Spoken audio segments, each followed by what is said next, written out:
Good day, here are the top stories from the Philippine News Agency. We end August with some positive developments. The National Economic and Development Authority says the administration of President Ferdinand R. Marcos Jr. is on the right track in implementing the Philippine Development Plan 2023 to 2028.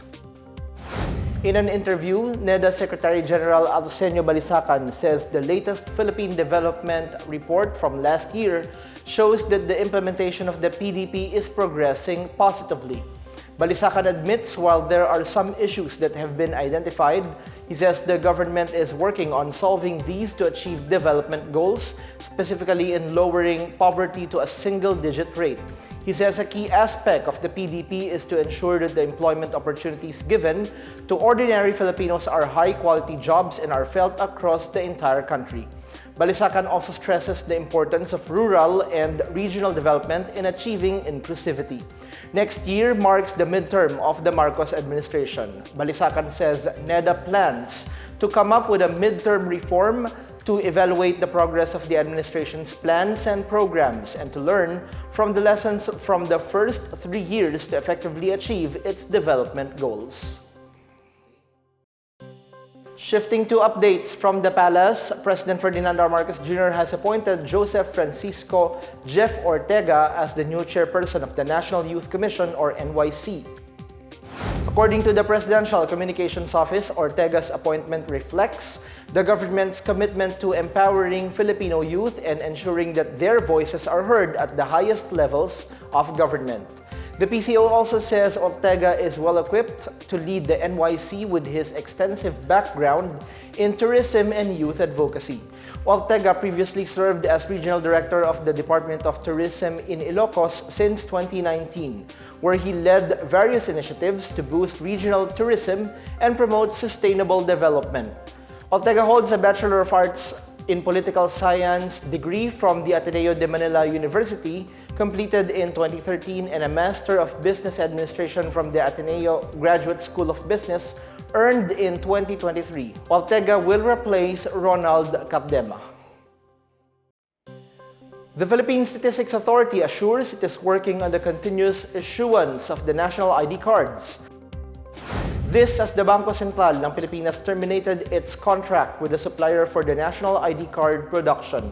National statistician Dennis Mapa says the PSA trusts the BSP in its assessment and decision. For its part, Mapa says the public can apply for different formats of the national ID such as the e-Phil ID, which is available in registration centers, and the digital national ID, which is available on its website at national-id.gov.ph. He says the PSA remains committed to deliver a reliable and secure national ID system and ensure that every registered person will receive their national ID. The PSA reports that as of July 26, 2024, a total of 88.9 million Filipinos have registered to the national ID system. On to some business headlines. At least 78% of Manila International Airport Authority's employees are expected to join the private concessionaire of Ninoy Aquino International Airport upon its takeover on September 14. According to Transportation Undersecretary for Aviation and Airports Roberto Lim, the DOTR has presented the MIAA's employee structure to the concessionaire New NAIA Infrastructure Corporation or NNIC. At least 77.5% of MIAA employees have agreed on the NNIC's employment offer. Airport police and other essential employees will also stay as organic personnel. Lim also assures preparations for the smooth turnover of the NAIA to NNIC are in place. He says the DOTR and MIAA are conducting monthly joint steering committee talks with the private concessionaire. The issues discussed include early works at the NAIA, including the OFW lounge, layout of terminals, and other facilities. The NNIC has committed to spend a capital outlay of 122.3 billion pesos for the expansion and rehabilitation of NAIA's passenger terminals, as well as the improvement of air traffic movement. In our weather news, the country may welcome a rainy September as PAGASA monitors a potential low-pressure area outside the Philippine area of responsibility.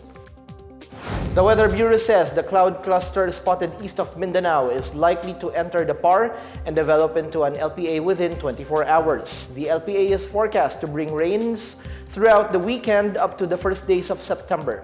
Meanwhile, the southwest monsoon or habagat continues to affect the country, particularly the western sections of Luzon and the Visayas. Zambales, Bataan, Occidental Mindoro, and Palawan may experience scattered rains and thunderstorms. The southwest monsoon will also bring partly cloudy skies with isolated rain showers or thunderstorms to Metro Manila, Western Visayas, Ilocos Region, Cavite, Batangas, and Negros Occidental. The rest of the country will experience isolated rain showers due to localized thunderstorms. And that's the latest and the biggest stories on the PNA headlines. For more news updates, visit our webpage, pna.gov.ph, or our Facebook and X account, Philippine News Agency. The PNA Headlines is also streamed via the Silbicio Facebook page. You may also watch the PNA Headlines through the Philippine News Agency's YouTube account and via the News and Information Bureau website under PNA News. I'm Bench Bondok. This is the PNA Headlines, bringing stories that unite the nation.